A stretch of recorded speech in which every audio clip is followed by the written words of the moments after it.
ప్రజా TV Telugu news. అందరికీ నమస్కారం. ఈరోజు ఆలగడ్డ టౌన్ పరిసరాల్లో ఫ్లాగ్ మార్చ్ కండక్ట్ చేయడం జరిగింది. ఈ ఫ్లాగ్ మార్చ్ ద్వారా ప్రజలకి మేము ఏం చెప్పాలనుకుంటున్నామంటే, ఫస్ట్ థింగ్, ర్యాలీలు, any procession first of all నిషేధం. ఇన్ కేస్ ర్యాలీలు కానీ ఎనీ ప్రొసెషన్స్ తీయాలని ఉంటే డిఎస్పీ ఆఫీస్కి వచ్చేసి వాళ్ళు అఫీషియల్గా పర్మిషన్ తీసుకోవాలి. First point. సెకండ్ పాయింట్, ప్రజలు ఎటువంటి అసాంఘిక కార్యకలాపాల్లో ఇన్వాల్వ్ అవ్వకూడదు.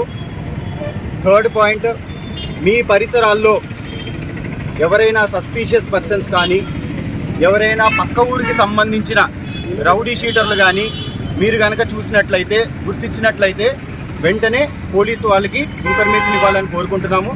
So that law and order issues అనేవి మనం ప్రాంప్ట్గా యాక్షన్ తీసుకోవడానికి ఉపయోగపడుతుంది. We respect everyone and we ask cooperation of the people to safeguard their rights. Thank you.